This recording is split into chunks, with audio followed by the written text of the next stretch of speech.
غوث اعظم ببنی فیصل و ساما مددے قبلۂ دی مدد کعبہ ایمان مددے بغیر داب بلا استاد کشتی ضعیفان و شکشتہ رات کشتی بحق خواجہ عثمان ہارونی مدد کنیا معین الدین چشتی یا شیخ زمانہ زمانہ مدد نما درہائے بسترا سکلیدی کرم کشا سربراہ شاہ کریمہ دستگیرہ اشرفا حرمت روح پیمبر نظر کن سویما۔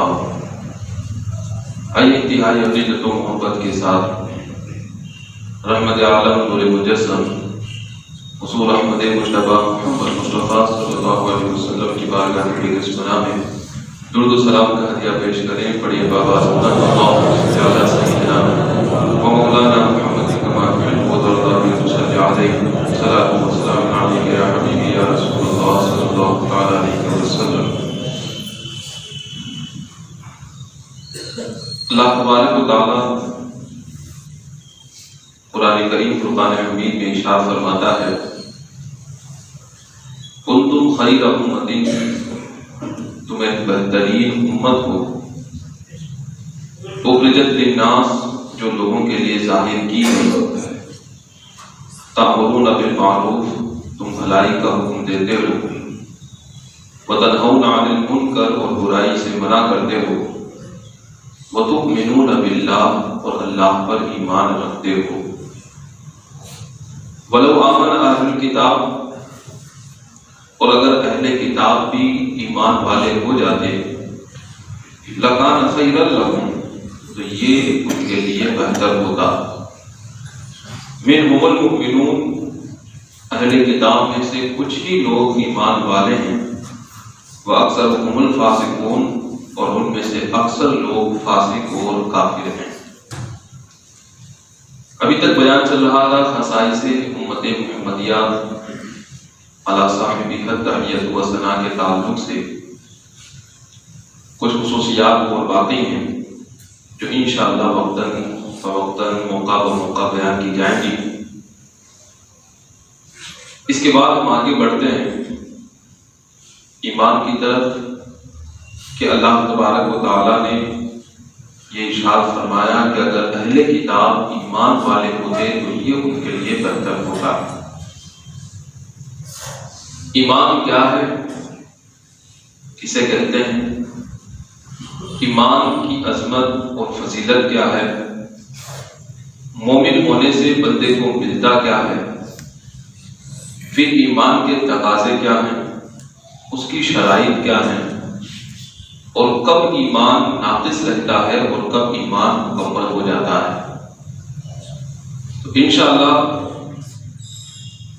وقت کے تقاضوں کے مطابق ایمان کے تعلق سے ان تمام چیزوں پر بھی ہم گفتگو کریں گے تاکہ کم سے کم ہمیں یہ پتہ چلے کہ ہم مومن ہیں تو ہمارا ایمان واقعی وہ ایمان ہے جو حقیقت میں ہونا چاہیے۔ ہم ایمان والے ہیں تو ہمیں یہ پتہ بھی ہونا چاہیے کہ ایمان کہتے کسے ہیں، اس ایمان کے تقاضے کیا ہیں، اس ایمان کی شرائط کیا ہیں، کہ واقعی ہم تمام تقاضوں اور شرائط کو پورا کر رہے ہیں یا نہیں کر رہے ہیں، اس کے تعلق سے مکمل ایک جانکاری ہمیں معلوم ہو تاکہ ہم اپنے ایمان کی کم سے کم اصلاح کر سکیں۔ ایمان کے تعلق سے جب حضرت جبریل امین علیہ الصلوۃ والتسلیم نبی پاک صلی اللہ علیہ وسلم کی بارگاہ میں حاضر ہوئے تو آپ نے پوچھا کہ یا رسول اللہ صلی اللہ علیہ وسلم مل ایمان، ایمان کیا ہے؟ تو آقا کریم صلی اللہ علیہ وسلم نے ارشاد فرمایا ان تؤمن باللہ، کہ تم اللہ پر ایمان لے کر آؤ، ورسول ہی، اس کے رسول پر ایمان لے کر آؤ، اس کی کتابوں پر، اس کے فرشتوں پر، اچھی بری تقدیر پر تم ایمان لے کر آؤ، یہ ایمان ہے۔ اور جب پوچھا کہ اسلام کیا ہے تو آپ نے ارشاد فرمایا اس بات کی گواہی دینا کہ اللہ کے سوا کوئی معبود نہیں، محمد صلی اللہ علیہ وسلم اس کے بندے اور رسول ہیں، نماز پڑھنا، زکوٰۃ دینا، روزے رکھنا، حج کرنا۔ یہ دو چیزیں نبی پاک صلی اللہ علیہ وسلم نے بیان فرمائی۔ اس سے ہمیں یہ پتا چلتا ہے کہ ایمان اور اسلام دونوں ایک ہی چیزیں ہیں، لیکن بظاہر اس میں ایک فرق یہ ہوتا ہے، ایمان کا تعلق دل سے ہے اور اسلام کا تعلق اعضاء اور باہر سے ہے۔ نبی پاک صلی اللہ علیہ وسلم نے ایمان کے اندر جن چیزوں کو بیان فرمایا کہ تم مانو اللہ کو، تم مانو اس کے رسولوں کو، تم مانو اس کی کتابوں کو، تم مانو اس کے فرشتوں کو، تم مانو اس کی طرف سے جو بھی تقدیر ہے اچھی بری وہ سب اسی کی طرف سے ہے، تم مانو کہ آخرت کا دن ہے اور حق ہے اور ایک دن اس کو آنا ہے۔ تو یہ ماننے کا جو تعلق ہے وہ انسان کے دل سے ہوتا ہے، اور اسی ماننے کو ایمان کہتے ہیں۔ اسی لیے ہم سب کے امام اعظم ابو حنیفہ رحمت اللہ تعالی علیہ فرماتے ہیں کہ ایمان کیا ہے؟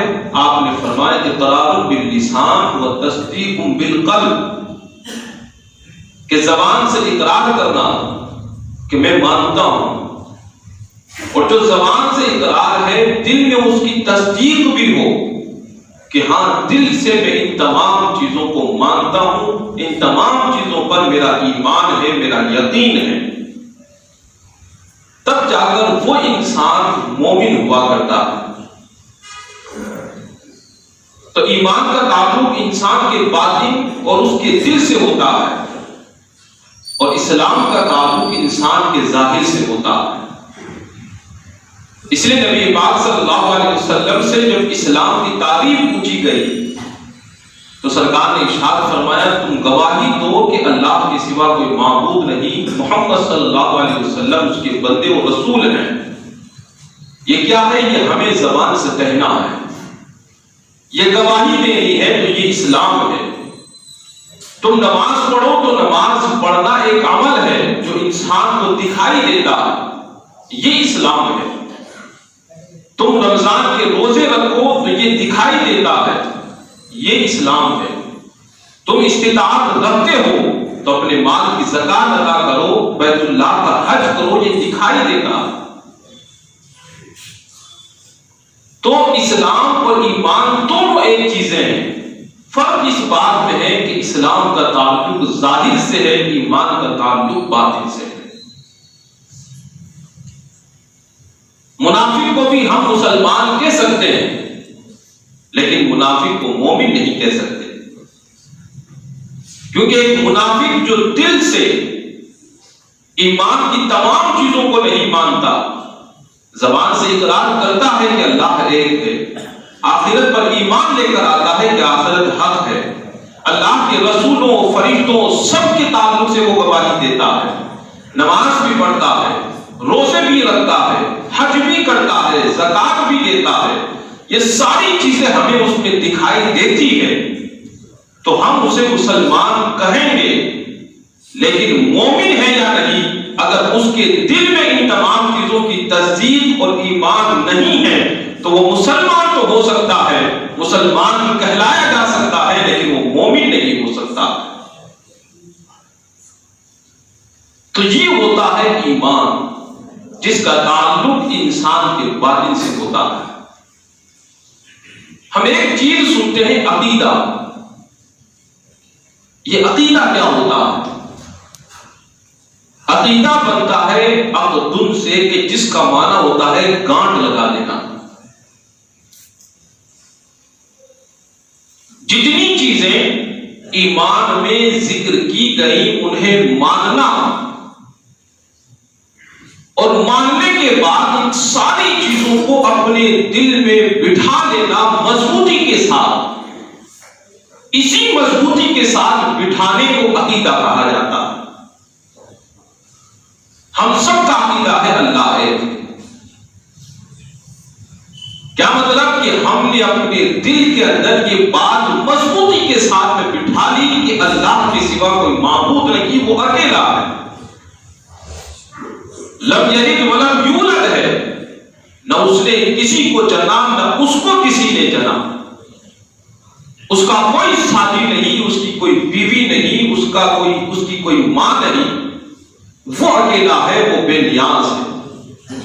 یہ جو ہم نے مان کر اسے اپنے دل کے اندر مضبوطی کے ساتھ میں جو گانٹھ لگا لی، جو ہم نے اسی چیز کو مضبوطی کے ساتھ دل میں بٹھا لیا، اسی چیز کا نام عقیدہ کہلاتا ہے۔ تو ایمان کے لیے جتنی چیزیں ماننے کے لیے ہے، ان تمام چیزوں کو مان کر دل میں بٹھانے کو عقیدہ کہا جاتا ہے۔ اب اگر آپ کا عقیدہ صحیح ہے تو آپ صحیح العقیدہ کہلائیں گے۔ آپ کا عقیدہ اگر غلط ہے، یعنی غلط چیزیں آپ نے اپنے دل میں بٹھا رکھی ہے، تو آپ کا عقیدہ فاسد ہو جائے گا، آپ کا عقیدہ باطل ہو جائے گا۔ تو اللہ تبارک و تعالیٰ فرماتا ہے کہ اگر اہل کتاب ایمان لے کر آتے تو ان کے لیے بہتر ہوتا۔ بہتر کیسے ہوتا کہ نبی پاک صلی اللہ علیہ وسلم ارشاد فرماتے ہیں کہ اللہ تعالیٰ نے مجھے ایک کلمے کے ساتھ مبعوث فرمایا اور اسی کلمے کو پھیلانے کا، لوگوں تک پہنچانے کا اس رب نے مجھے حکم دیا ہے۔ وہ کلمہ کیا ہے؟ لا الہ الا اللہ محمد رسول اللہ صلی اللہ علیہ وسلم، کہ اللہ کے سوا کوئی معبود نہیں، محمد صلی اللہ علیہ وسلم اس کے رسول ہیں۔ اس کلمے میں جو طاقت و قوت اللہ نے رکھی ہے، وہ ایسی طاقت و قوت ہے کہ جو بندہ اسے پڑھ لے، اس کی گواہی دے دے، اسے مان بھی لے اور اسے اپنے دل کی گہرائیوں میں مضبوطی کے ساتھ میں بٹھا بھی لے، دل سے اس کی تصدیق بھی کر لے، تو اللہ تبارک و تعالیٰ دنیا اور آخرت کی بھلائیاں اس بندے کے دامن کے اندر جمع فرما دیا کرتا ہے۔ اور کیسی کیسی وہ برکتیں ہوتی ہیں جو اللہ اس بندے کو عطا فرماتا ہے۔ نبی پاک صلی اللہ تعالی علیہ وسلم ارشاد فرماتے ہیں کہ جو کوئی بندہ مومن خلوص کے ساتھ میں اس کلمے کو کہہ لیتا ہے، اللہ تبارک و تعالیٰ اس بندے کے لیے آسمانوں کے دروازوں کو کھول دیتا ہے۔ اللہ تعالیٰ اس بندے کے لیے جنت کو واجب فرما دیا کرتا ہے۔ حضرت ابو ذر غفاری رضی اللہ تعالیٰ عنہ نبی اکرم صلی اللہ علیہ وسلم کے ساتھ ایک سفر میں تھے اور نبی پاک صلی اللہ علیہ وسلم کے پیچھے بیٹھے ہوئے تھے۔ نبی پاک صلی اللہ تعالی علیہ وسلم نے پکارا، آواز لگائی، یا ابا ذر، تو انہوں نے عرض کیا، لبیک و سعدیک یا رسول اللہ صلی اللہ علیہ وسلم، میرے آقا غلام حاضر حکم فرمائیں۔ میرے آقا نے پھر نام لے کر پکارا، اے ابو ذر۔ پھر انہوں نے توجہ فرمائی اور پھر اپنے کان، اپنے ہوش، اپنے گوش سب کو سرکار کی طرف لگا دیا۔ کہا، یا رسول اللہ، غلام حاضر حکم فرمائیں۔ میرے آقا نے پھر تیسری مرتبہ اور انہیں نام لے کر پکارا۔ شارحین حدیث فرماتے ہیں کہ نبی پاک صلی اللہ علیہ وسلم نے 3 مرتبہ ان کا نام لے کر بار بار انہیں پکارا، اس وجہ سے کہ تاکہ وہ مکمل طریقے سے میری طرف متوجہ ہو جائے اور جو بات میں کہہ رہا ہوں اس بات کی اہمیت کو سمجھتے ہوئے اسے اپنے دل و دماغ میں بٹھا لے کہ جو میں بات کہہ رہا ہوں وہ بات ایک بہت ہی عظیم الشان بات ہے۔ تیسری مرتبہ میرے آقا ارشاد فرماتے ہیں کہ جس کسی نے لا الہ الا اللہ محمد رسول اللہ کہا، اللہ تعالیٰ نے اس کو جنت کے اندر داخل فرما دیا۔ حضرت ابو ذر غفاری رضی اللہ تعالیٰ عنہ عرض کرتے، یا رسول اللہ صلی اللہ علیہ وسلم، اگر آپ اجازت دیں تو میں یہ پیغام دوسرے لوگوں تک پہنچا دوں کہ جس نے بھی یہ کلمہ پڑھ لیا اس کے لیے جنت واجب ہو گئی۔ نبی پاک صلی اللہ علیہ وسلم نے ارشاد فرمایا اے ابو ذر نہیں، ورنہ لوگ اسی پر بھروسہ کر لیں گے اور اچھے اعمال کو ترک کر دیں گے۔ وہ اس کی حکمتوں کو نہیں سمجھ پائیں گے، اچھے اعمال چھوڑ دیں گے، وہ اسی پر تکیہ اور بھروسہ کر لیں گے کہ سرکار کا فرمان حق ہے کہ جس نے بھی یہ کلمہ پڑھا ہوگا اللہ تعالیٰ اس کے لیے جنت کو واجب فرما دے گا۔ تو ہم نے تو کلمہ پڑھ لیا ہے، جنت ہمارے لیے واجب ہو گئی، لہذا اب ہمیں اچھے اعمال کی ضرورت ہی کہاں رہی، جبکہ یہی اچھا عمل انسان کے اسی ایمان کی حفاظت کرتے ہیں اور مرتے وقت تک اس انسان کے ایمان کو سلامت رکھنے والے یہی اچھے اعمال ہوا کرتے ہیں۔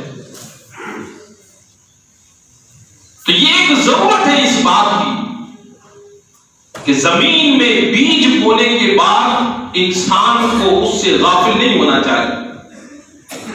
صرف بیج بو دینے سے بیج کبھی اگتا نہیں، اس کا خیال بھی رکھنا پڑتا ہے، اس کے تقاضوں کو بھی پورا کرنا پڑتا ہے، اس کی ضروریات بھی پوری کرنی پڑتی ہے، اس کی حفاظت بھی کرنی پڑتی ہے، اس کا خیال بھی رکھنا پڑتا ہے، باہر کی تمام بلاؤں آندھیوں طوفانوں سے اور جانوروں سے اس کی حفاظت بھی کرنی پڑتی ہے، تب جا کر ایک نہ ایک دن وہ بیج نمودار ہوتا ہے اور وہ بیج ایک پھل پیدا کرتا ہے اور ہزاروں لوگوں کو وہ اپنے اسی پھل سے فائدہ پہنچاتا ہے، انہیں مستفید کرتا ہے اور ان تمام لوگوں کو فائدہ پہنچا کر انہیں ان کے مقصد اور اپنے مقصد کو پورا کرنے میں کامیاب ہوتا ہے۔ یہی ایمان کا بیج جو ہم نے لا الہ الا اللہ کہہ کر اپنے دل کی گہرائیوں میں بویا ہے، اس بیج کی حفاظت، اس کے تقاضے وہ انہی تمام نیک اعمال کے ذریعے سے پورے کیے جائیں گے۔ تو اس لیے میرے آقا نے فرمایا کہ لوگوں کو ان کے حال پر چھوڑ دو تاکہ وہ ایمان کے ساتھ نیک اعمال کرتے رہیں اور ان کا ایمان بھی محفوظ رہے۔ یہ حق ہے کہ جس کا بھی خاتمہ ایمان پر ہوگا وہ جنت میں جائے گا، لیکن یہ گارنٹی کون لے سکتا ہے کہ میں ایمان کی حالت میں ہی مروں گا؟ یہ ضمانت اور یہ گارنٹی دنیا کا کوئی بھی انسان نہیں لے سکتا۔ بڑے بڑے اللہ کے ولی، بڑے بڑے اللہ کے مقرب بندے اس بات سے خوفزدہ رہا کرتے تھے کہ کہیں مرتے وقت ہمارا ایمان سلب نہ کر لیا جائے، کہیں مرتے وقت ہمیں ایمان کی دولت سے محروم نہ کر دیا جائے۔ ان کا حال یہ ہوتا تھا کہ جب وہ اپنی موت کو یاد کرتے تھے تو خون کے آنسو رویا کرتے تھے، بے ہوش ہو کر گر جایا کرتے تھے۔ جب پوچھا جاتا تھا کہ آپ تو اتنے بڑے اللہ کے ولی ہیں، آپ تو اللہ کے برگزیدہ بندے ہیں، اللہ تعالیٰ نے آپ کو اتنا بڑا مرتبہ اور مقام عطا فرمایا ہے، اس کے باوجود آپ کی گریہ بساری کی وجہ کیا ہے؟ تو وہ یہ کہتے تھے کہ ہمیں خوف اس بات کا ہے کہ کہیں ایسا نہ ہو کہ شیطان ہماری موت کے وقت اپنے مقصد میں کامیاب ہو جائے، کہیں ہم شیطان کے مکر و فریب کا شکار نہ ہو جائیں، کہیں وہ ہمارے ایمان کے خزانے کو لوٹ نہ لے۔ اگر اس نے لوٹ لیا تو ہماری تو دنیا بھی برباد ہو جائے گی، ہماری آخرت بھی برباد ہو جائے گی۔ تو یہی وہ کلمہ ہے جو انسان کو ہر قسم کی بلاؤں سے محفوظ رکھتا ہے۔ نبی پاک صلی اللہ علیہ وسلم نے ارشاد فرمایا کہ اگر تم چاہتے ہو کہ قبر کی وحشتوں سے اللہ تمہاری حفاظت فرمائے، اگر تم چاہتے ہو کہ موت کی سختیوں سے اللہ تمہاری حفاظت فرمائے، تو اپنے ایمان کی تجدید کیا کرو اور کثرت سے لا الہ الا اللہ کا ورد کیا کرو۔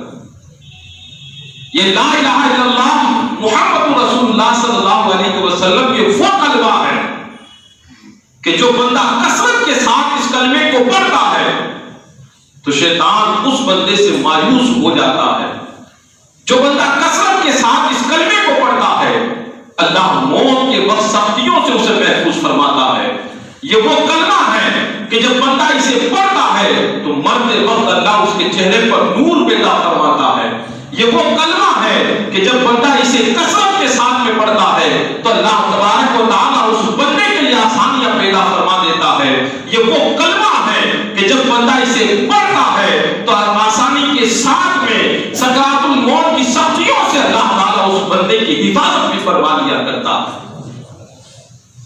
وہ عظیم کلمہ کہ اگر کسی انسان کے گناہ دنیا بھر اگر اس کے گناہ ہوں تو اللہ تعالیٰ صرف اس ایک کلمے کی برکت سے اس کے گناہوں کو معاف فرما دیتا ہے. نبی پاک صلی اللہ علیہ وسلم ایک مرتبہ خطبہ ارشاد فرما رہے تھے. ایک عربی کھڑا ہوتا ہے، عرض کرتا ہے یا رسول اللہ صلی اللہ علیہ وسلم میں گناہ گار ہوں، میں نے بہت سارے گناہ کیے ہیں، میرے ان گناہوں کا کفارہ کیا ہوگا اور کس طرح میرے یہ گناہ معاف ہوں گے؟ نبی پاک صلی اللہ علیہ وسلم نے اسے بیٹھنے کا حکم دیا. وہ بیٹھ گیا. جب آپ کا خطبہ مکمل ہوا، نماز سے فراغت ہوئی تو نبی پاک صلی اللہ علیہ وسلم نے ارشاد فرمایا کہ وہ سائل کہاں ہے؟ جس نے سوال کیا تھا وہ کہاں ہے؟ تو عربی کھڑے ہوتے ہیں اور عرض کرتے یا رسول اللہ صلی اللہ علیہ وسلم نے حاضر ہوئے. سرکار ارشاد فرماتے ہیں کیا تیرے گناہ آسمان کے ستاروں سے بھی زیادہ ہے؟ وہ کہتا ہے ہاں یا رسول اللہ. آپ پوچھتے ہیں کیا تیرے گناہ ریگستان کے ذروں سے بھی زیادہ ہے؟ وہ ہاں میں جواب دیتا ہے. آپ پوچھتے ہیں کیا درختوں کے پتوں سے بھی زیادہ ہے؟ وہ ہاں میں جواب دیتا ہے. آپ پوچھتے ہیں کیا سمندر کے جھاگ کے برابر تھے، کیا اس سے بھی بڑے تیرے گناہ ہیں؟ وہ پھر ہاں میں جواب دیتے ہیں. پھر آقا کریم صلی اللہ علیہ وسلم پوچھتے ہیں کیا تیرے گناہ اللہ کی رحمتوں سے بھی زیادہ ہے؟ وہ خاموش ہو جاتے ہیں. عرض کرتے کہ یا رسول اللہ صلی اللہ علیہ وسلم اللہ کی رحمت سے بڑے میرے گناہ نہیں ہو سکتے. میرے آقا ارشاد فرماتے ہیں کہ تو کثرت کے ساتھ میں لا الہ الا اللہ پڑھا کر. جو بندہ لا الہ الا اللہ پڑھتا ہے اور اس کی لا کو کھینچتا ہے تو اس کے کھینچنے کے ساتھ اللہ تعالیٰ اس کے سارے گناہوں کو بھی کھینچ دیا کرتا ہے. اللہ تعالیٰ اس کے گناہوں کو معاف فرما دیا کرتا ہے. یہ وہ کلمہ ہے کہ جو بندہ خلوص کے ساتھ پڑھ لے اللہ تعالیٰ اس کے نامہ اعمال کو نیکیوں سے پر فرما دیتا ہے. یہ وہ کلمہ ہے کہ اگر کافر پڑھ لے تو ہزاروں سال کے بھی گناہ ہوں تو اللہ تعالیٰ صرف اس ایک کلمے کی برکت سے اس کے ہزاروں سالوں کے گناہوں کو ایک لمحے میں معاف فرما دیا کرتا ہے. کتنا عظیم کلمہ اللہ نے ہمیں عطا فرمایا. جب کوئی بندہ اس کلمے کو پڑھ کر اسے مان لیتا ہے تو یہ اپنی تمام صفات اس بندے کے اندر پیدا کر دیا کرتا ہے. اور اس کی صفات کیا ہے کہ بندے میں بہادری پیدا ہو جاتی ہے، بندے کے اندر سخاوت پیدا ہو جاتی ہے، بندے کے اندر ایثار کا جذبہ پیدا ہو جاتا ہے، اس میں خلوص پیدا ہو جاتا ہے، وہ صابر و شاکر بن جاتا ہے، وہ رب کی عطا پر قانع اور راضی ہونے والا بن جاتا ہے. اللہ تعالیٰ کی طرف سے جو صفات جن سے خدا راضی ہوتا ہے وہ ساری صفتیں اس مومن کے اندر پیدا ہو جاتی ہے جو جتنے خلوص کے ساتھ میں اس کو ادا کرتا ہے، جتنی محبتوں کے ساتھ میں اس کو مانتا ہے، اللہ تعالیٰ اتنی ہی محبتوں کے ساتھ اتنی ہی کثیر صفات اپنے اس بندہ مومن کے اندر پیدا فرما دیا کرتا ہے. آج ہم بھی مومن ہیں لیکن اگر ہم اپنے ایمان کا جائزہ لیں تو پتہ نہیں کہاں ملے گا. ہمارے ایمان کی حیثیت اور مضبوطی کتنی ہوگی ہمیں کچھ بھی خبر نہیں. یہی وجہ ہے کہ جب ہمارا ایمان کمزور ہوتا ہوا چلا جاتا ہے تو پھر وہ صفات ختم ہوتی چلی جاتی ہے اور اس کی جگہ برائیاں جنم لینا شروع کر دیتی. جب نفسانی خواہشات کا غلبہ ہونے لگتا ہے، انسان گناہ پہ جب گناہ کرنے لگتا ہے تو ایمان کی تجلی اور اس کا نور دھیرے اور مدھم ہونے لگتا ہے، وہ کمزور ہونے لگتا ہے. اور یہی وجہ ہوتی ہے کہ مومن ہوتے ہوئے بھی بہت سارے گناہوں کا مرکز ہمارا وجود، ہماری ذات اور ہمارا جسم بنا ہوا رہتا ہے. کیوں پھر مومن ہونے کے بعد بھی ہمارے اندر یہ صفات پائی جاتی ہے؟ کیونکہ ہمارا ایمان اس اعلیٰ مقام پر نہیں ہے، ہمارا ایمان اس کمزوری کے مقام پر چلا گیا ہے. ہمارے اس ایمان کی لو اتنی سی ہو چکی ہے کہ ذرا سے بھی ہوس اور حرص کی ہوا ایک ہی لمحے میں ہمارے اس ایمان کے چراغ کو گل کرنے کے لیے کافی ہے.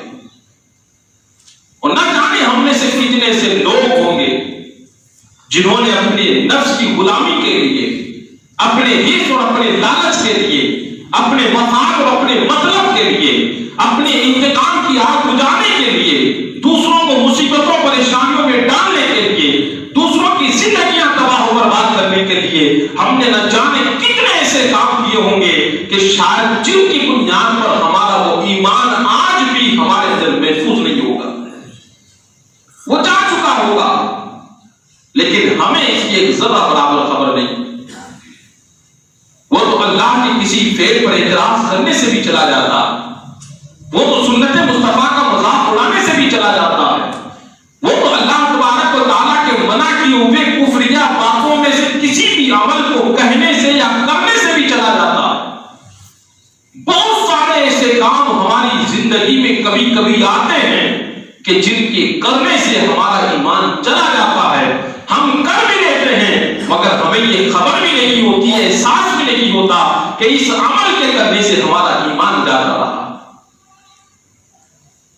کوئی کسی بت کی آرتی اتارتا ہوا نظر آتا ہے، کوئی ماتھے پر تلک لگاتا ہوا نظر آتا ہے، کوئی پنڈتوں کا لباس پہن کر آرتیاں اتارتا ہوا نظر آتا ہے، کوئی کسی کے دسہرے میں شریک ہوتا ہوا نظر آتا ہے، کوئی اللہ کی ذات پر اعتراض کرتا ہوا نظر آتا ہے، کوئی رسول پاک صلی اللہ علیہ وسلم کی سنتوں کا مذاق اڑاتے ہوئے نظر آتا ہے، کوئی داڑھی کا مذاق اڑاتا ہے، کوئی اللہ تعالیٰ کے دیے ہوئے ایک عالم کے پاس جو علم ہے اس علم کا مذاق اڑاتا ہوا نظر آتا ہے.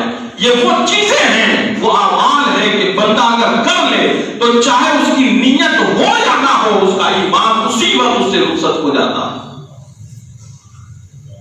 اور پھر اس کی ایک ہی صورت بچتی ہے کہ بندہ پھر سے تائب ہو کر اور پھر سے تجدید ایمان کر کے کلمہ طیبہ دوبارہ پڑھ کر پھر سے اسلام میں داخل.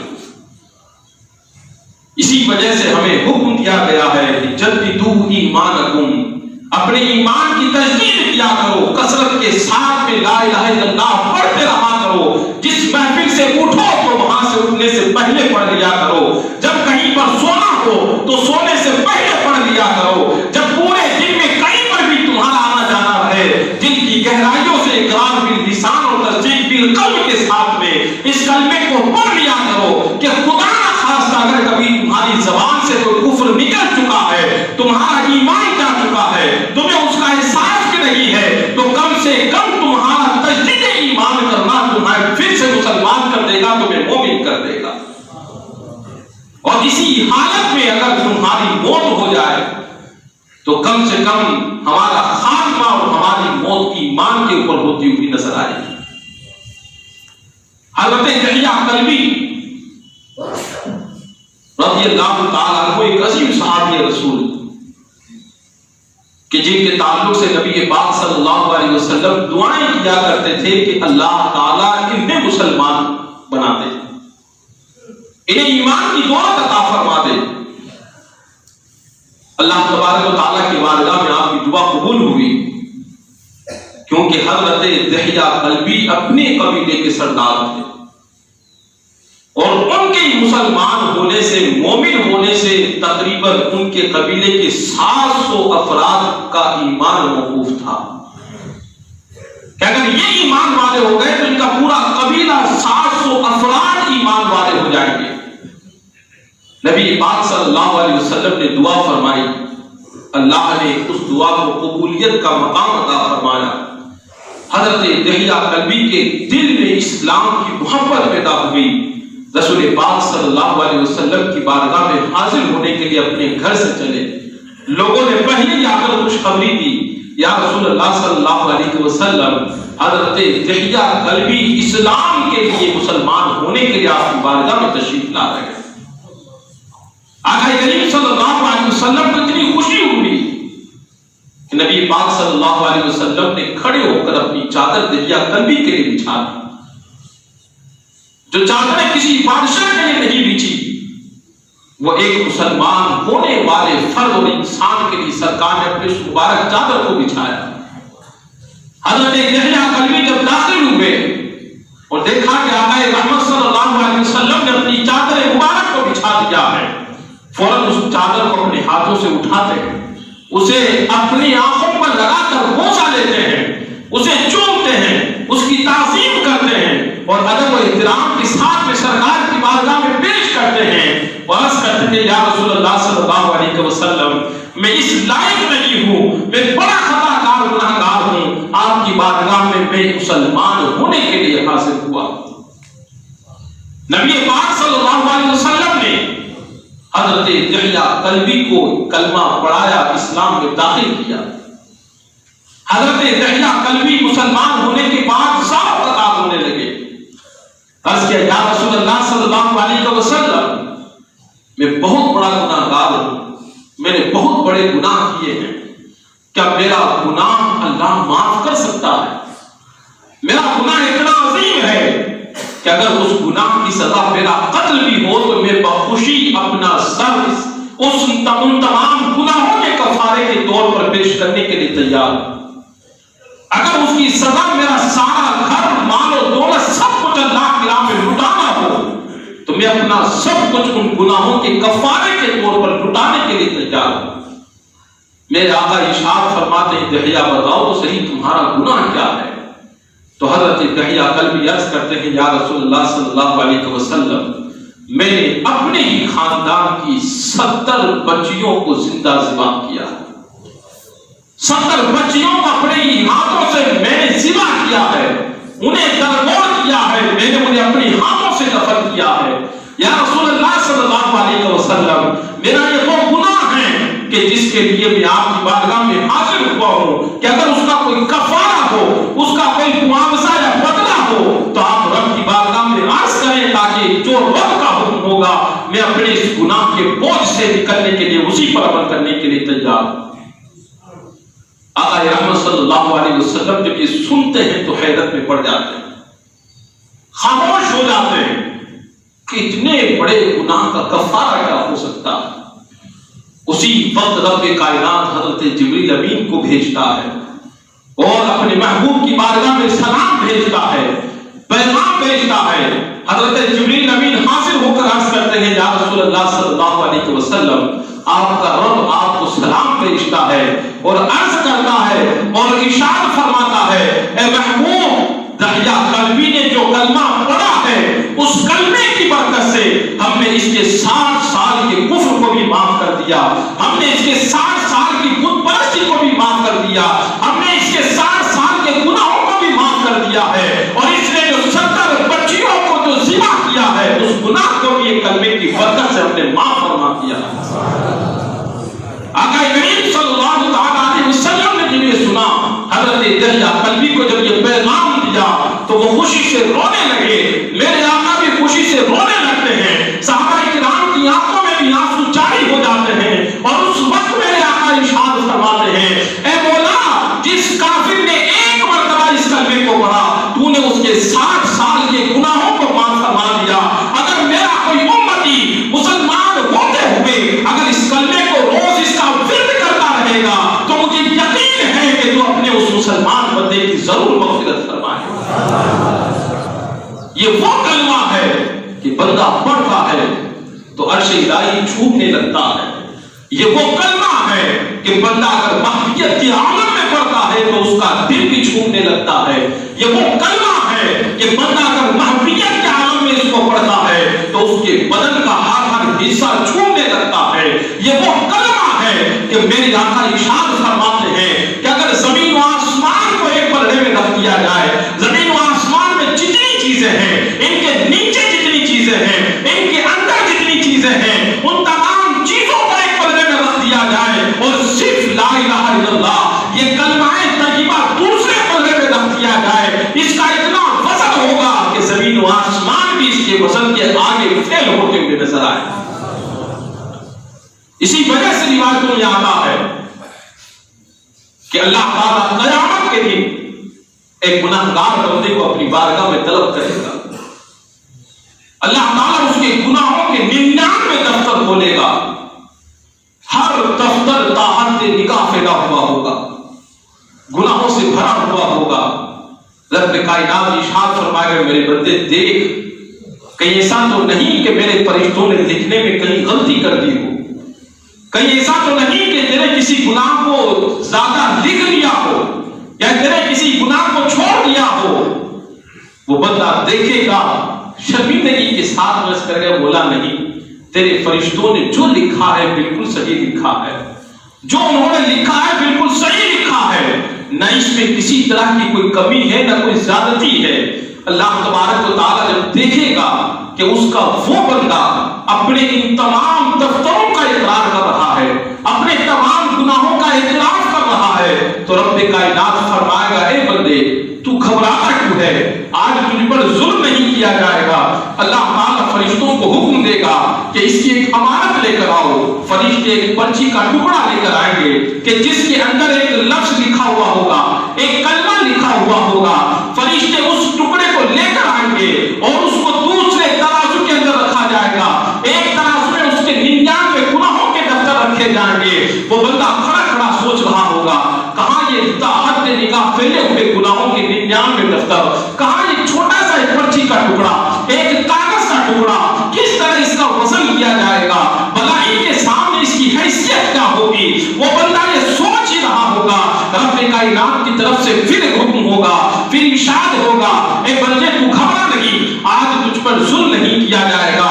یہی وجہ ہے کہ جب اللہ تعالیٰ کی رحمتیں کسی کو بخشنا چاہتی ہے تو وہ صرف بہانہ ڈھونڈتی ہے، وہ قیمت نہیں وصول کرتی، وہ انسان سے کوئی معاوضہ نہیں لیا کرتی ہے۔ اللہ کی رحمتیں تو صرف بہانہ ڈھونڈتی ہے کہ اس بندے کی مغفرت کس بہانے کرنی ہے۔ اللہ تبارک و تعالیٰ جس کو چاہے بخشے، جس کی چاہے قدر فرمائے، وہ فضل کرے تو بڑے بڑے گناہگار بھی معافی کے حقدار ہوتے ہوئے نظر آتے ہیں۔ وہ عدل کرنے پر اتر آئے تو پھر بڑے بڑے اللہ کے نیک ولی متقی پرہیزگار بھی اپنی نجات کے لیے دعائیں کرتے ہوئے نظر آئے۔ انہیں اپنی نجات کہیں نظر نہ آئے، یہ اللہ کا عدل اور اس کا فضل ہے۔ اللہ تبارک و تعالیٰ فرماتا ہے اے بندے تو پرواہ نہ کر، آج تجھ پر ظلم نہیں کیا جائے گا۔ جب اس پلوے کو جب اس کاغذ کے ٹکڑے کو اس ترازو کے دوسرے حصے میں رکھا جاتا ہے تو وہ انسان دیکھ کر حیران رہ جاتا ہے کہ وہ کاغذ کا ایک چھوٹا سا ٹکڑا ان 99 دفتروں پر بھاری پڑ جاتا ہے اور اس کا نامہ اعمال کا پلڑا وزنی ہو جاتا ہے۔ وہ رب کی بارگاہ میں عرض کرتا ہے اے مولا اس پرچے میں کون سی ایسی طاقت ہے، اس پرچے میں آخر ہے کیا کہ جس نے میرے گناہوں کے 99 دفتروں کو ہلکا کر دیا ہے، جس نے میرے نامہ اعمال کے پلڑے کو وزنی کر دیا ہے۔ اللہ فرمائے گا بندے تیری ایک امانت تھی، وہ امانت کیا تھی کہ تو ہر وقت لا الہ الا اللہ کا ورد کیا کرتا تھا، تو مسلمان تھا، تو میرے وحدانیت کی گواہی دیتا تھا، میرے رسول کی رسالت کی گواہی دیتا تھا۔ آج وہی گواہی امانت کے طور پر میرے پاس تھی، وہی میں نے آج تیرے اس طرف میں رکھی ہے، اور جس چیز کے اندر اللہ کا نام ہوتا ہے اس سے بھاری کوئی چیز نہیں ہوا کرتی ہے۔ اللہ کی ذات سب سے بڑی ہے، اس کا نام بھی سب سے بڑا ہے، اور اس کلمے میں رب کا نام ہے، تو بھلا کائنات کی کون سی ایسی شے ہے جو رب کے نام پر بھی غالب ہوتی ہوئی نظر آ جائے؟ اللہ تعالیٰ اس بندے کی مغفرت فرما کر اسے جنت بھیج دیتا۔ صرف کس بنیاد پر؟ اس بنیاد پر کہ اس کا خاتمہ ایمان پر ہوا تھا۔ وہ گواہی دیتا تھا اللہ کی وحدانیت کی، وہ گواہی دیتا تھا رسول پاک صلی اللہ علیہ وسلم کی رسالت کی۔ وہ مومن کامل تھا، وہ مومن صادق تھا، وہ پکا ایمان والا تھا۔ ایمان کے ساتھ اس کی موت ہوئی تو اللہ تبارک و تعالیٰ نے یہ مدعا اور یہ پیغام اور یہ انعام اس بندے کے نامہ اعمال میں شامل فرما دیا۔ روایتوں میں آتا ہے کہ جب انسان مرتا ہے بڑی تکلیفیں ہوتی ہیں۔ حضرت موسیٰ علیہ السلام سے پوچھا گیا کہ اے موسیٰ، انسان جب مرتا ہے یا تمہاری جب وفات ہوئی تو تم نے کیسی تکلیف محسوس کی؟ تو حضرت موسیٰ علیہ السلام نے عرض کی مولا میں نے یوں محسوس کیا کہ جیسے زندہ بکری کی کھال اتاری جا رہی ہو۔ ایک انسان زندہ ہو اور اگر اس کی کھال اگر تھوڑی تھوڑی ہر بار چھری سی کٹ لگا لگا کر اس کی کھال اتاری جائے تو کتنے ہزاروں تکلیفوں کے ساتھ اسے گزرنا پڑے گا۔ یہ ایک مثال دی کہ موت کے وقت انسان کو یہ تکلیفیں ہوا کرتی ہے۔ اور اللہ تعالیٰ جس کے ساتھ چاہے نرمی کا معاملہ فرما لے. ایک روایت میں آتا ہے کہ اللہ تعالیٰ نے اپنے نیک بندوں کی آسانی کے لیے، اپنے مسلمان بندوں کے لیے اللہ تبارک و تعالیٰ ملک الموت کو بھیجتا ہے. اور روایتوں میں آتا ہے کہ ملک الموت کی پیشانی پر اللہ تبارک و تعالیٰ اس کلمے کو ظاہر فرماتا ہے. جس مسلمان بندے کی روح قبض کرنے کا حکم ہوتا ہے، جس کی روح قبض کی جاتی ہے، وہ بندہ جب ملک الموت کو دیکھتا ہے تو اس کی نظر ان کی پیشانی پر پڑتی ہے. وہ اس کلمے کو دیکھتا ہے، اس کلمے کا ورد شروع کرتا ہے، اس کلمے کو پڑھنے میں اتنا مستغرق ہو جاتا ہے کہ اللہ تعالیٰ کی طرف سے حکم ہوتا ہے، اے میرے فرشتوں، اسی حالت میں میرے اس بندے کی روح کو قبض کر لو تاکہ میرے بندے کو موت کی سختیوں سے نجات مل جائے، میرے اس بندے کو موت کی تکلیفوں کا احساس نہ ہو. وہ بندہ پڑھتا رہتا ہے، فرشتے اس کی روح کو قبض کر کے نور کے لباس میں لپیٹ کر، نور کی چادر میں لپیٹ کر رب کائنات کی بارگاہ میں اس کی روح کو پیش کر دیا جاتا ہے. تو یہ ہوتا کیوں ہے کہ بندہ جب مرتے وقت کلمہ طیبہ پڑھتا ہے تو اللہ تعالیٰ موت کے لیے جو تکلیفیں ہیں ان کے اندر آسانیاں پیدا فرما دیتا ہے. اسی وجہ سے ہمیں حکم ہے کہ جب کسی انسان کی حالت دیگر ہو، جب وہ نزا کے عالم میں ہو، جب اس کی روح نکلنے والی ہو، جب وہ انسان تکلیفوں کا سامنا کر رہا ہو، تو وہاں بیٹھ کر رونا نہیں چاہیے، بلکہ وہاں پر بیٹھ کر کثرت کے ساتھ میں بلند آواز سے اسی کلمے کا ورد کرنا چاہیے. اور اس انسان کے سامنے بلند آواز سے اس کلمے کا ورد کرتے رہیں. اسے نہ کہیں کہ تجھے کلمہ پڑھنا ہے، وہ نہ جانے کس عالم میں ہے، وہ نہ جانے کیا کیا دیکھ رہا ہوتا ہے. ہو سکتا ہے وہ ہمارے سامنے انکار کر دے، لیکن اس کا مقصد، اس کا منصب کچھ اور ہو. لہذا ہمیں اس بندے سے حکم نہیں کرنا ہے، بلکہ اس کے سامنے بلند آواز سے کلمے کا ورد کرنا ہے. اس سے شیطان بھی دور بھاگے گا، اللہ تبارک و تعالیٰ آسانی پیدا فرمائے گا. اور اسی دوران اگر اس بندے کی زبان سے بھی کلمہ جاری ہو گیا تو اللہ تعالیٰ اسی حالت میں اس بندے کی روح کو قبض فرما لے تو اس بندے کی آخرت کامیاب ہو جائے گی، اس کی دنیا بھی کامیاب ہو جائے گی، اور اللہ تبارک و تعالیٰ موت اور قبر کی تکلیفوں سے اس انسان کی حفاظت فرما دے گا. نبی پاک صلی اللہ علیہ وسلم کی بارگاہ میں حضرت جبریل امین حاضر ہوئے. کیوں حاضر ہوئے؟ کیونکہ آقا کریم صلی اللہ علیہ وسلم اپنی امت کی غم میں مبتلا تھے. اور اس بات کو یاد رکھیں کہ جو انسان جس حالت میں مرتا ہے اس کا حشر بھی اسی حالت میں ہوتا ہے. ایمان کے ساتھ مرے گا تو ایمان کی طرح اس کا حشر ہوگا. اگر کفر کی حالت میں مرے گا تو کافروں جیسا اس کا حشر ہوگا. جب نبی پاک صلی اللہ علیہ وسلم کی بارگاہ میں جبریل امین حاضر ہوئے اور عرض کیا، یا رسول اللہ صلی اللہ علیہ وسلم آپ اتنے غمگین کیوں ہیں؟ اللہ تبارک و تعالیٰ آپ سے پوچھ رہا ہے کہ آپ کے غم کی وجہ کیا ہے. تو حضرت جبریل امین نے جب پوچھا تو نبی پاک صلی اللہ علیہ وسلم ارشاد میں، جبریل مجھے میری امت کا غم دن بدن بڑھ رہا ہے. میری امت کا کیا ہوگا؟ میری امت کا حال کیا ہوگا؟ ان کا قبروں میں حال کیا ہوگا؟ ان کا حشر کیا ہوگا؟ حضرت جبریل امین نبی پاک صلی اللہ علیہ وسلم کو اللہ کے حکم سے قبرستان میں لے کر جاتے ہیں. اپنے پر ایک قبر پر مانگتے ہیں. وہاں سے ایک بندہ زندہ کھڑا ہو کر اٹھتا ہے، اور جو بھی اٹھتا ہے تو اس کی زبان پر ہوتا ہے اشہد ان لا الہ الا اللہ واشہد ان محمدا عبدہ ورسولہ، اور پھر اس کے بعد وہ الحمدللہ رب العالمین کہتا ہے. اس کا نورانی چہرہ، سفید لباس، خوشبو سے معطر اس کا بدن. حضرت جبریل امین اسے حکم دیتے ہیں تو پھر سے چلا جا. وہ چلا جاتا ہے.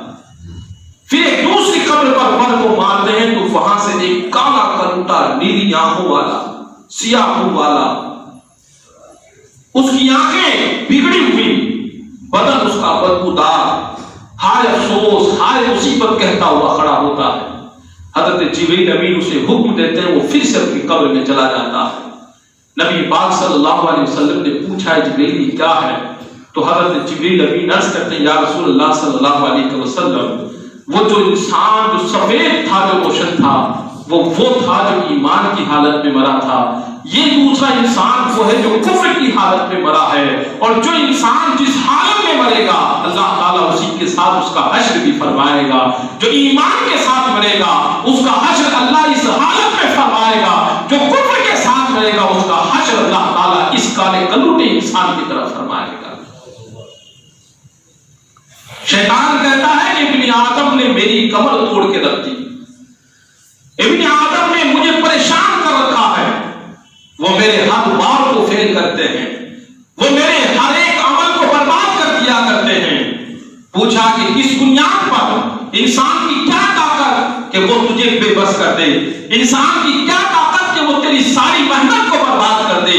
تو ابلیس کہتا ہے جب سے انہوں نے لا الہ الا اللہ کا ورد شروع کیا ہے، جب سے انہوں نے کثرت سے استغفار کرنا شروع کیا ہے، انہوں نے میرے ہر عمل کو برباد کر دیا ہے، میرے ہر جان کو انہوں نے نیست و نابود کر دیا ہے، اسے تاس ناس کر دیا ہے۔ تو اس سے پتہ یہ چلا کہ شیطان بھی اگر کہیں مجبور ہوتا ہے تو اس بندے کے سامنے ہوتا ہے جو کثرت سے لا الہ الا اللہ کہتا ہے، جو کثرت کے ساتھ میں اپنے رب کی بارگاہ میں اپنے گناہوں کی معافی طلب کرتا ہے، مغفرت طلب کرتا ہے، اور کثرت سے استغفار پڑھا کرتا ہے۔ اس لیے ایمان ہمارے لیے بہتر ہے۔ ایمان ہمیں دنیاوی آفت و بلا سے محفوظ رکھتا ہے۔ اللہ فرماتا ہے کہ لا الہ الا اللہ میرا قلعہ ہے، جو اس کو پڑھتا ہے وہ میرے اس قلعے میں محفوظ ہو جاتا ہے، جو میرے اس قلعے میں آ جاتا ہے وہ میری امان، میری حفاظت میں آ جاتا ہے، اور جو میری حفاظت میں آ جاتا ہے تو وہ میرے عذاب سے بھی محفوظ ہو جایا کرتا ہے، وہ میرے عذاب سے بھی معمول ہو جایا کرتا ہے۔ یہی وجہ ہے کہ نبی پاک صلی اللہ علیہ وسلم نے ارشاد فرمایا مفتاح الجنہ شہادت لا الہ الا اللہ، جنت کی چابی کیا ہے؟ یہی لا الہ الا اللہ جنت کی چابی ہے۔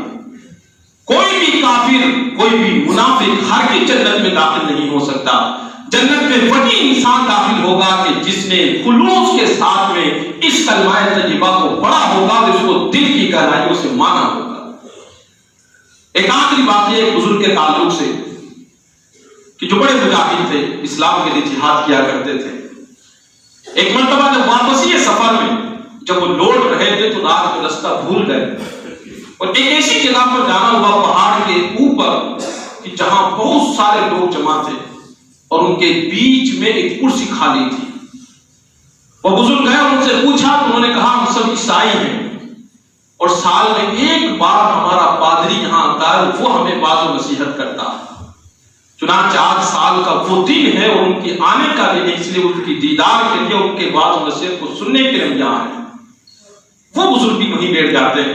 کچھ دیر کے بعد وہ پادری آتا ہے، وہ پادری بھی پہنچا ہوا تھا۔ اس پادری نے اپنا سر جھکایا، کچھ دیر بعد سر اٹھایا تو اس نے کہا کہ آج میں تمہیں باز نہیں کروں گا، آج میں تمہیں کچھ سناؤں گا نہیں، آج تمہیں وہ انسان سنائے گا کہ جس کا تعلق نبی پاک صلی اللہ علیہ وسلم کی ذات سے ہے، جو محمدی بزرگ ہیں، محمد صلی اللہ علیہ وسلم کی امت سے جس کا تعلق ہے، آج وہ تمہیں سنائے گا۔ اور وہ پادری پھر کہتا ہے کہ مجھے خوشبو آ رہی ہے کہ تمہاری اس محفل میں امت محمدیہ کا ایک فرد یہاں موجود ہے۔ وہ واسطہ دیتا ہے کہ تمہیں تمہارے رسول کا واسطہ، اے محمدی تم کھڑے ہو جاؤ، آج میں تم سے گفتگو کرنا چاہتا ہوں۔ وہ بزرگ کھڑے ہوتے ہیں، وہ کہتا ہے کہ پوچھو کیا پوچھنا چاہتے ہو؟ پادری کہتا ہے کہ سنا ہے کہ جنت کے اندر اللہ تعالیٰ نے بہت سارے میوے اور پھل رکھے ہیں، کیا بتا سکتے ہو کہ دنیا میں بھی اس طرح کے پھل ہیں؟ تو وہ امتی کہتا ہے کہ بالکل اللہ تعالیٰ نے شکل، صورت اور نام کے پھل اس دنیا میں بھی رکھے ہیں۔ سیب جیسا ہم اس دنیا میں دیکھتے ہیں وہ سیب جنت میں بھی ہوگا، اس کا نام بھی سیب، اس کا نام بھی سیب، شکل بھی دونوں کی ایک جیسی ہوگی لیکن ذائقوں میں فرق ہوگا۔ جنتی سیب کے اندر ایک آدمی جب اس کا لقمہ لے گا تو 70 قسم کے ذائقے محسوس کرے گا، جب دوسرا لقمہ لے گا تو ان 70 ذائقوں کے علاوہ دیگر 70 ذائقے اللہ تعالیٰ دوسرے لقمے میں اس انسان کو عطا فرمائے گا۔ میرا دوسرا سوال یہ ہے کہ اللہ تعالیٰ نے جنت میں 4 نہریں جاری فرمائی، اور وہ چاروں نہریں الگ الگ، کوئی دودھ کی، کوئی شہد کی، کوئی شراب سبور کی، کوئی کوثر و سلسبیل کی، وہ چار نہریں، لیکن ایک ہی جگہ سے وہ چار نہریں نکل رہی ہیں۔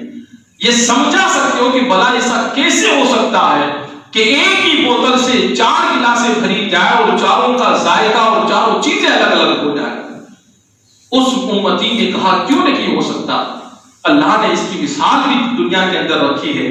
کہا وہ کیا ہے کہ ہمارا دماغ ہے، ہمارے دماغ ہی سے آنکھ کا پانی بھی آتا ہے، ہمارے دماغ ہی سے ناک کا پانی بھی آتا ہے، ہمارے دماغ ہی سے کان کا پانی بھی آتا ہے، ہمارے دماغ ہی سے منہ کا پانی بھی آتا ہے۔ ان سب کا مرکز ایک ہے اور چار راستے اس کے الگ الگ ہیں، چاروں چیزوں کا ذائقہ بھی الگ الگ ہے۔ جب دنیا کے اندر اللہ تعالیٰ ایک ہی چیز سے چار الگ الگ طرح کی چیزیں الگ الگ ذائقوں کی پیدا کر سکتا ہے، تو وہ جنت میں ایک ہی مقام سے چار الگ الگ طرح کی نہروں کو کیوں پیدا نہیں کر سکتا؟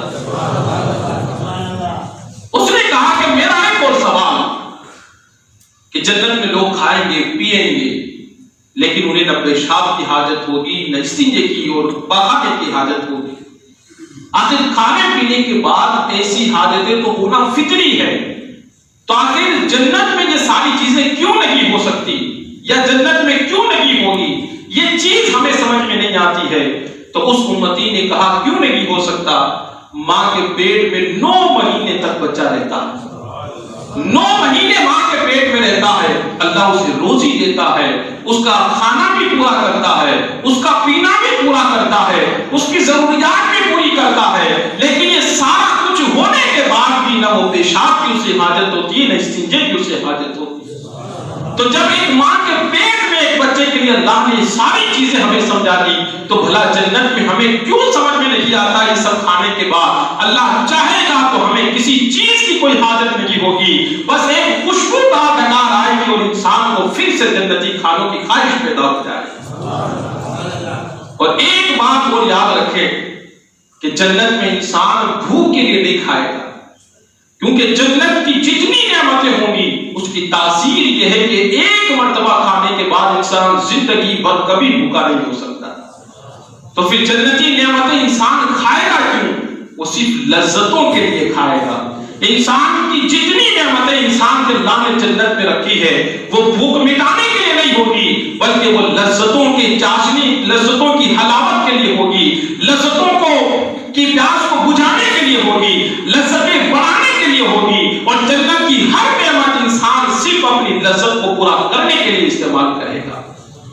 جب اس نے سوال کیے تو اس امتی نے کہا کہ میرا بھی ایک آخری سوال ہے، اگر آپ اجازت دیں تو میں بھی پوچھ لوں۔ تو اس پادری نے کہا بالکل آپ پوچھیں۔ تو اس امتی نے کہا یہ بتا دو کہ تم ایک بہت بڑے پادری ہو، تم نے توریت و انجیل کو پڑھا ہوگا، آسمانی کتابوں کا مطالعہ کیا ہوگا، ان میں تم نے پڑھا ہوگا میں نے جو سچ سچ بتایا ہے تم بھی آج سچ بتانا، اور یہ بتا دو کہ جنت کی چابی کیا ہے۔ تو جب اس پادری نے یہ سنا اس نے اپنے تمام ماننے والوں سے کہا اس نے آج مجھ سے ایک حق بات سننا یہ چاہتا ہے، ایک حق سوال اس نے کیا ہے، ایک سچی بات یہ پوچھنا چاہتا ہے، اس لیے آج میں جھوٹ نہیں بولوں گا، آج میں سچ سچ بتاؤں گا۔ میں نے جتنے بھی کتابیں پڑھی ہیں ان تمام کتابوں میں یہی پڑھا ہے کہ جنت کی چابی لا الہ الا اللہ محمد رسول اللہ ہے۔ یہ کہہ کر وہ پادری خود بھی مسلمان ہو جاتا ہے۔ جتنے لوگ وہاں موجود ہوتے ہیں وہ سب بھی اس پادری کی اتباع اور پیروی کرتے وہ بھی اسلام کے حلقے میں شامل ہو جاتے ہیں۔